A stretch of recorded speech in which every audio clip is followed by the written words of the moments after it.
पार्वती, मैं अग्नि के मस्तक पर स्थित हूं और तुम सोम के। हम दोनों से ही ये अग्नि सोमात्मक जगत प्रतिष्ठित है। जगत के हित के लिए स्वेच्छा से शरीर धारण करके विचरण करने वाले हम दोनों में यदि सचमुच वियोग हो गया तो ये जगत ही निराधार हो जाएगा पार्वती। ये जगत वाणी और अर्थ के संजोग से बना। तुम वो वाणी हो और मैं उस वाणी का अर्थ हूं। तुम मेरे स्वरूप का बोध कराने वाली विद्या हो और मैं तुम्हारे द्वारा दिए गए विश्वासपूर्ण बोध से जानने वाला ज्ञान। केवल मैं इस सृष्टि का संहार और प्रलय नहीं करता, एकमात्र आज्ञा से ही संहार और प्रलय संपन्न होते हैं। और वो गौरवपूर्ण आज्ञा तुम हो पार्वती।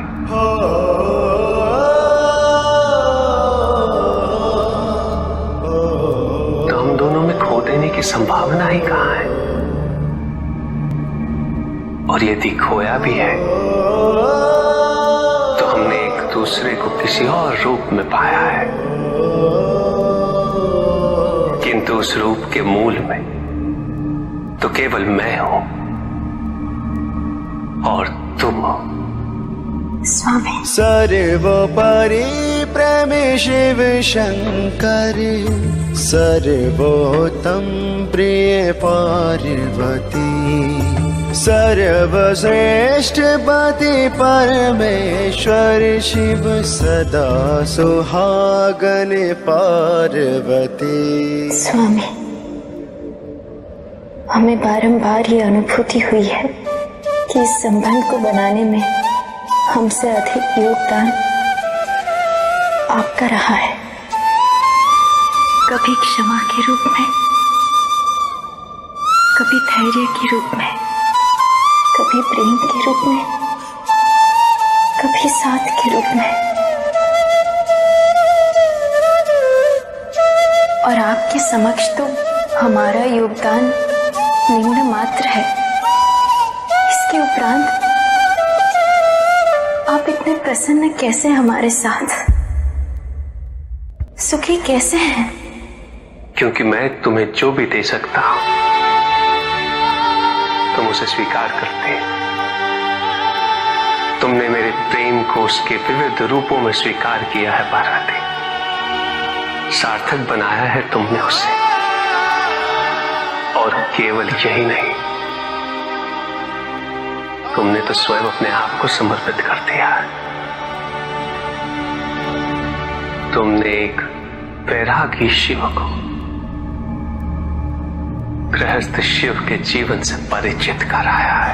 ऐसे ही हो प्रेमी पृथ्वी पर, जैसे है शिव पार्वती। सर्वोपरि प्रेमी शिव शंकर, सर्वोत्तम प्रिय पार्वती। यदि तुम किसी से प्रेम करती हो तो उससे उसकी स्वतंत्रता कैसे छीन सकती हो? प्रेम का पर्याय है विश्वास। यदि तुम व्यक्ति पर विश्वास करती तो तुम्हें उसकी स्वतंत्र इच्छा पर भी विश्वास करना चाहिए। तुमने आराध्य प्रेम के नाम पर, भक्ति के नाम पर वो सब किया जो प्रेम नहीं, अपितु प्रेम के विरुद्ध है, विपरीत है। नियंत्रण, वर्चस्व, पूर्ण अधिकार और नियमबद्धता, ये सभी लक्षण प्रेम के नहीं है, अपितु प्रेम के अभाव के हैं। प्रेम के उचित अर्थ की जागरूकता ना होने का है।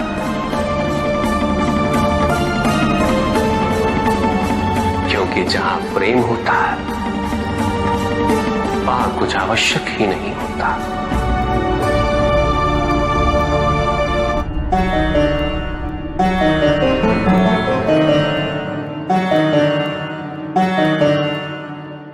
कहां भटक रही हो तुम सब बन प्रेम जोग? किसे ढूंढ रहा है भ्रमित होके ये चंचल मन? सुनो छबीले, तुम भटक गए हो, राह यहाँ से जाओ। नैनों के ये बांध यूं ही व्यर्थ ना चलाओ।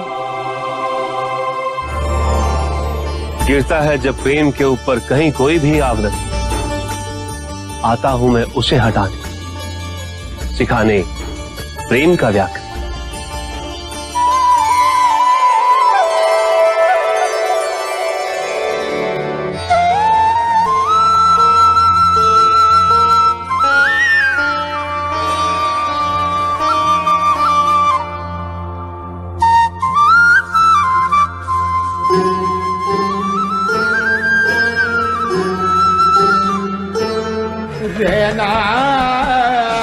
मैं तुम्हारी करुणा से अत्यंत प्रसन्न हूं। स्त्री दया और करुणा का प्रतीक हो तुम। अतः आज मैं सारे स्त्री वर्ग को आशीर्वाद देता हूं कि मैं पुरुषों की अपेक्षा तुम्हारी पूजा से सहजता से प्रसन्न हो जाऊं।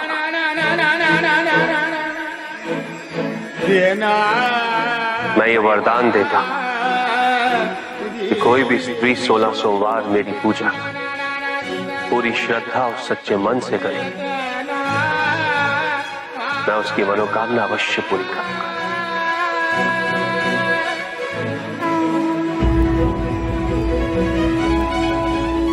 और पुरुषों को ये पूजा अपने तप और कठिन परिश्रम से पूरी करनी है। पति का यह सर्वोच्च धर्म है कि वो अपनी पत्नी को समकक्ष समझे और उन्हें सम्मान्य आदर और प्रेम प्रदान करे। वचन के बिना संबंध में स्पष्टता नहीं आती। संबंध की मर्यादा हम दोनों को भली भांति ज्ञात होनी चाहिए, इसलिए वचन आवश्यक है, नियम आवश्यक है। तो कहिए, हम प्रत्येक कार्य में साथ होंगे, परिस्थिति चाहे जो भी हो, हम में एकता होगी। हम एक दूसरे का सम्मान करेंगे। आप मेरे कुटुंब की रक्षा करेंगे। आप अपना दायित्व कभी नहीं भूलेंगे। आप मुझसे कुछ भी गोपनीय नहीं रखेंगे। आप मेरी हर बात पर विश्वास करेंगे, कभी संदेह नहीं करेंगे, सदैव मुझसे सत्य कहेंगे।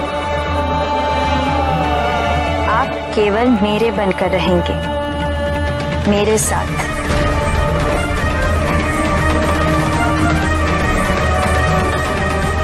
और ये सभी वचन किसी भी परिस्थिति पे आश्रित नहीं। प्रभु, ये विवाह मुझे स्वीकार्य नहीं है प्रभु।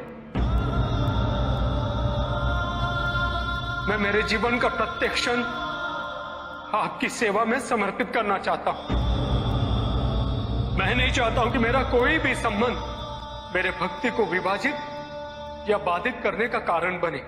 नंदी, विवाह तुम्हें मेरी भक्ति के लिए अयोग्य कैसे बना देगा? उसमें बाधा कैसे उत्पन्न कर देगा? माता, आपके और प्रभु के बीच में इतनी चुनौतीपूर्ण स्थितियां उत्पन्न हुई, फिर भी आप दोनों स्थिर रहे। किंतु मेरे लिए यह संभव नहीं है माता, क्योंकि मैं अपने दायित्व के मार्ग में कोई भी विकर्षण सहन ही नहीं कर सकता। नंदी, मेरे एक प्रश्न का उत्तर दोगे? पहले तो तुम केवल मेरे प्रति ही समर्पित थे, किंतु अब तुम मेरे साथ साथ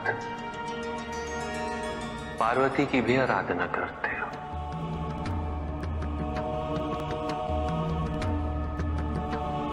क्यों? प्रभु, माता आपकी अर्धांगिनी है, आपकी पूरक, जिस प्रकार आप उनके पूरक हैं। आप माता के कारण आनंदित रहते हैं, उनकी उपस्थिति आपको प्रसन्नता देती है। अन्यथा आपको इतना हर्षित उनसे पहले मैंने कभी नहीं देखा है।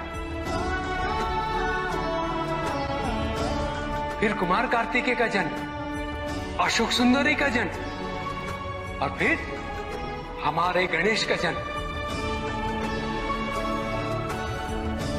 प्रभु, इस प्रकार मैंने कैलाश को पूर्ण होते हुए देखा है, और यह सब माता के कारण ही हुआ है। प्रभु, जिस कैलाश में आप वास करते थे उसे माता ने निवास बना दिया, इस कैलाश को संपूर्ण कर दिया।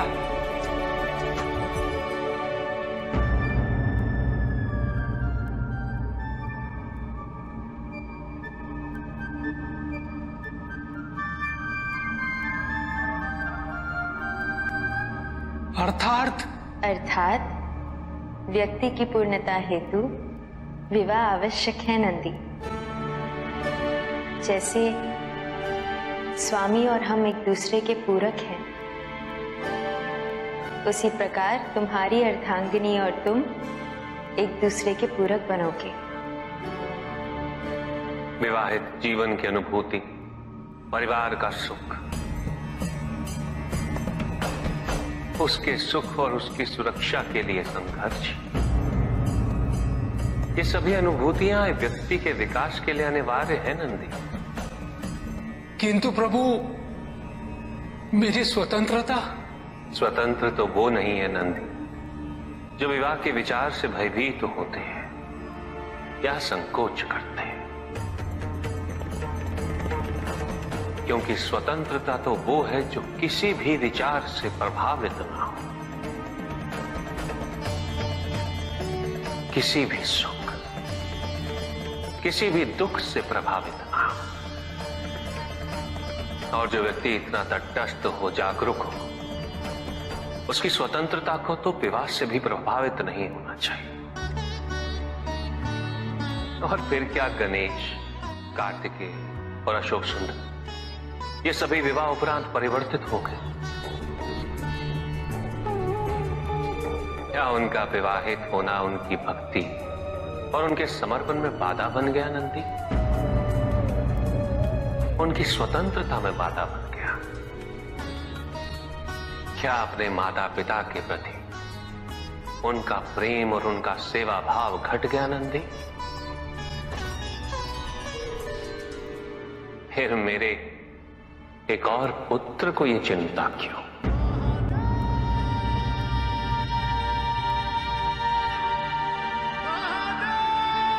ये भय क्यों नंदी?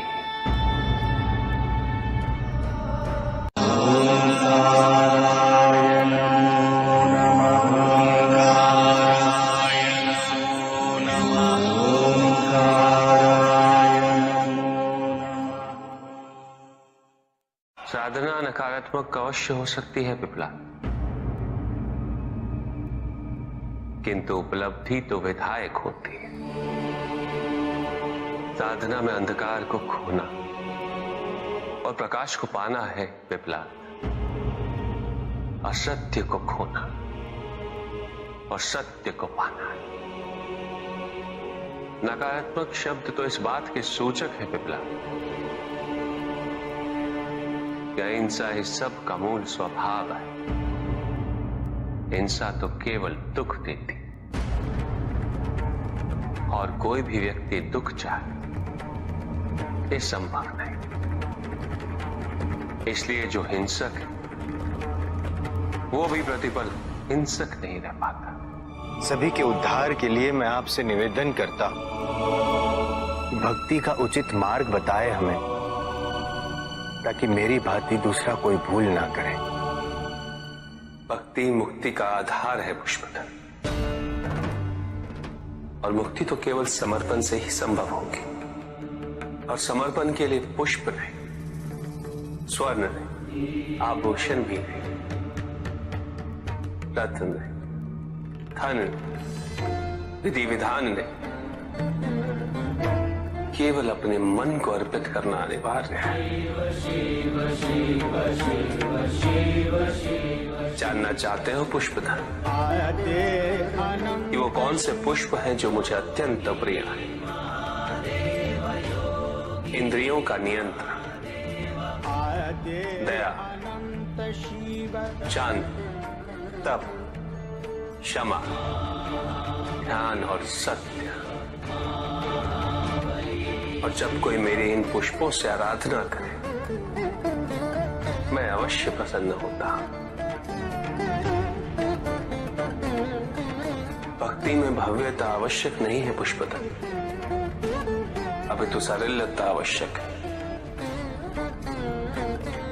भक्त के लिए ये समझना अत्यंत कठिन हो जाता है प्रायः भक्ति कब मोह में परिवर्तित हो जाती है, और ऐसे में पथ भ्रमित होना अनिवार्य है।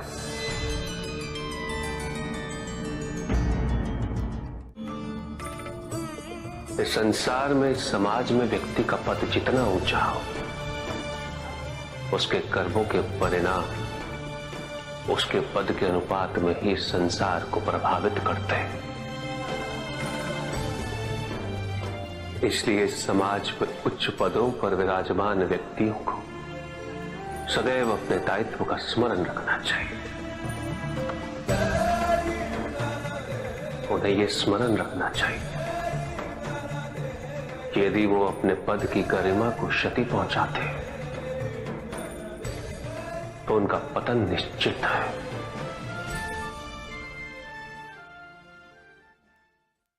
एक संबंध की सफलता वो है जब शब्दों की आवश्यकता ही समाप्त हो जाए, केवल आभास रहे, विश्वास रहे, जागरूकता रहे, संतोष रहे। बिना कहे ही दोनों एक दूसरे की बात समझ लें। अवश्य स्वामी, और दाम्पत्य जीवन के सफल होने का ये एक बहुत महत्वपूर्ण प्रमाण भी है। फिर भी मुझे आभास हो रहा है पार्वती कि मैंने तुमसे कभी ये नहीं कहा कि मैं कितना धन्य हुआ हूं तुम्हें पाकर। मैंने कभी तुम्हारे प्रति आभार व्यक्त नहीं किया स्पष्ट शब्दों में। ये आप क्या कह रहे हैं स्वामी? वही जिसका आभास मुझे प्रतिपल प्रतिदिन रहा है, किंतु मेरे शब्दों में यह भाव कभी भी स्पष्ट रूप से प्रतिबिंबित नहीं हो सके। मैंने कभी तुमसे धन्यवाद नहीं कहा, जबकि मुझे निरंतर इस बात का बोध होता रहा कि मेरी ये यात्रा तो तुम्हारे बिना संभव ही नहीं होती। एक वैरागी जिसे तुमने गृहस्थ जीवन के सुख से परिचित कराया, अपने सानिध्य से परिपूर्ण किया,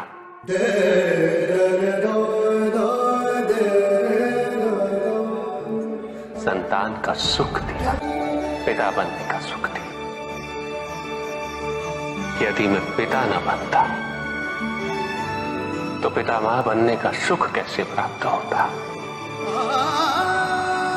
पार्वती, तुम्हारे आगमन से केवल मुझे ही नहीं, समस्त संसार को, कैलाश को एक नया अर्थ मिला है।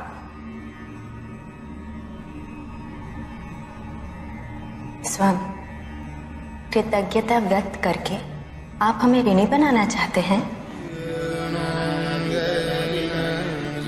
कृतज्ञ तो हमें होना चाहिए। आप तो सदैव संपूर्ण थे और संपूर्ण रहेंगे।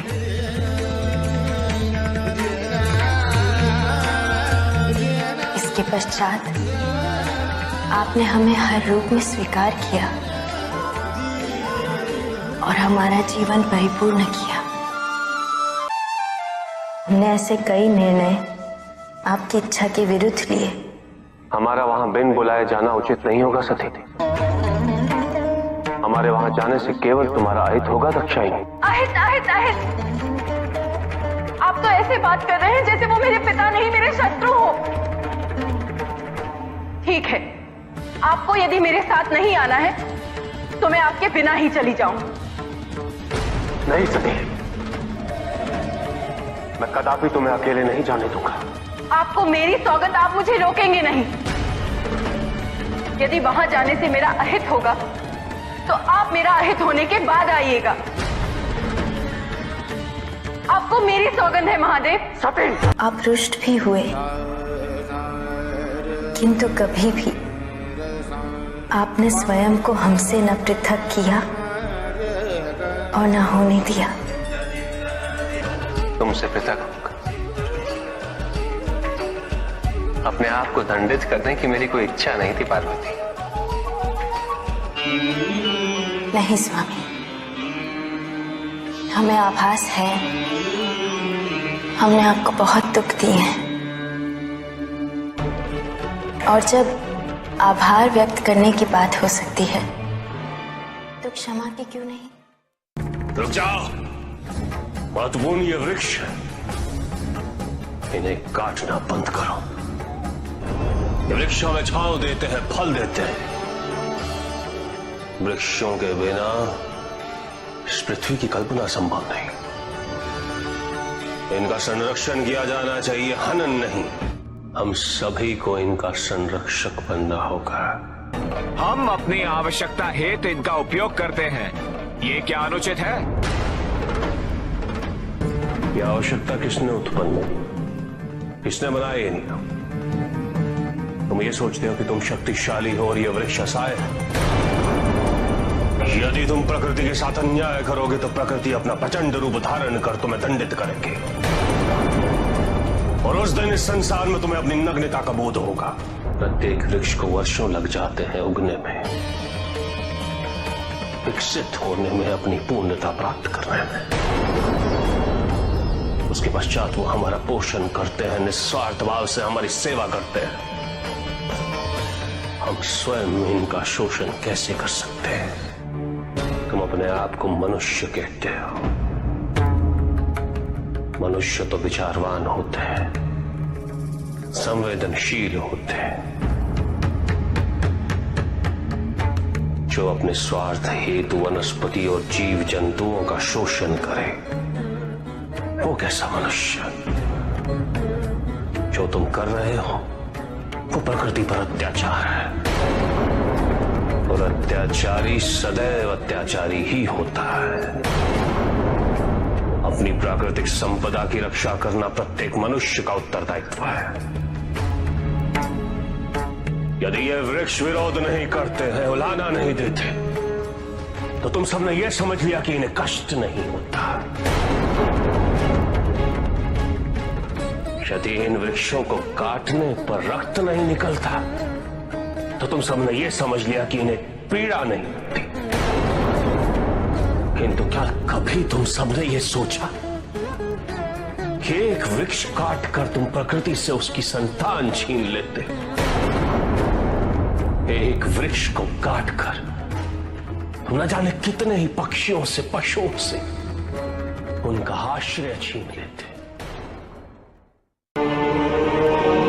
भूल हर माता पिता से होती है और सदैव होती रहेगी, क्योंकि कोई एक मार्ग निर्धारित कहां है। प्रत्येक संतान भिन्न होती है, प्रत्येक माता पिता भिन्न होते हैं, उनके अनुभव भिन्न होते हैं। आवश्यक ये समझना है कि संतान को पोषण चाहिए, संरक्षण चाहिए, शरीर के लिए, मन के लिए, उसके आत्मसम्मान के लिए। संतान के लिए यह जानना आवश्यक है कि माता पिता को उस पर विश्वास है या नहीं। माता पिता का उसके प्रति व्यवहार कैसा है। इससे संतान अपना मूल्यांकन करती है। उन्हें सम्मान दो, उन्हें स्वतंत्रता दो, उन पे विश्वास करो, अच्छे आहार, अच्छे विचार, अच्छे संस्कारों से उनका पोषण करो, फलने दो उन्हें, विकसित होने दो और उनके मंगल की कामना करो। संतान की जिज्ञासा को धैर्य के साथ, सही तर्क और उत्तर के साथ संबोधित करना अति आवश्यक है। यदि माता पिता ही उत्तर ना देकर क्रोधित होंगे तो संतान की जिज्ञासा संभवतः उन्हें ऐसी दिशा में ले जा सकती है जो उचित ना हो। जन्म देना ही माता पिता का एकमात्र कर्तव्य नहीं होता। उन्हें अपनी संतान के व्यक्तित्व का सुधार भी करना होता है। सदैव माता पिता पर आश्रित रहने से संतान की उन्नति संभव नहीं होती। उसे अपना मार्ग, अपना उद्देश्य स्वयं ढूंढना होता है। और माता पिता द्वारा अपनी संतान को अपना लक्ष्य प्राप्त करने से रोकना यह अनुचित है। दंड वही जो अपराधी की आपराधिक प्रवृत्ति को परिवर्तित कर उसे न्याय और धर्म का पालन करने वाला व्यक्ति बना दे। भाग्य तो स्वयं कर्मों से ही निर्धारित होता है।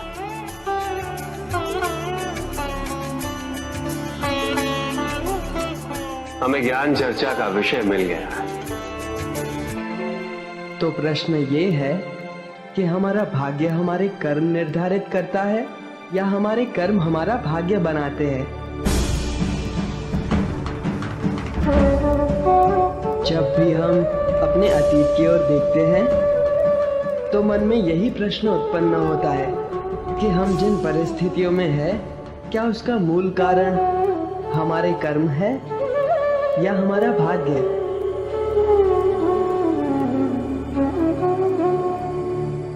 किंतु कर्म और भाग्य एक दूसरे से पृथक नहीं है, बल्कि एक दूसरे के पूरक है।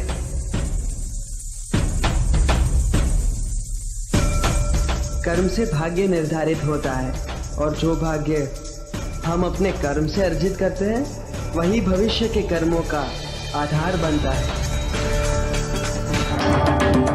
इस समय ये पंख इस सभागृह के वायु पे आश्रित है। आप सभी के श्वास इसकी दिशा परिवर्तित कर सकती है।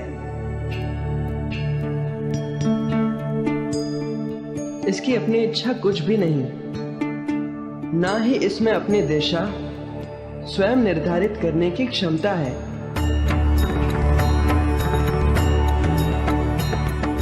उड़ते उड़ते कीचड़ में गिर जाना इस पंख का भाग्य हो सकता है, किंतु हमारे द्वारा कर्म ना करने के कारण किसी कठिन परिस्थिति से घिर जाना, इसका दोष हम केवल भाग्य को नहीं दे सकते।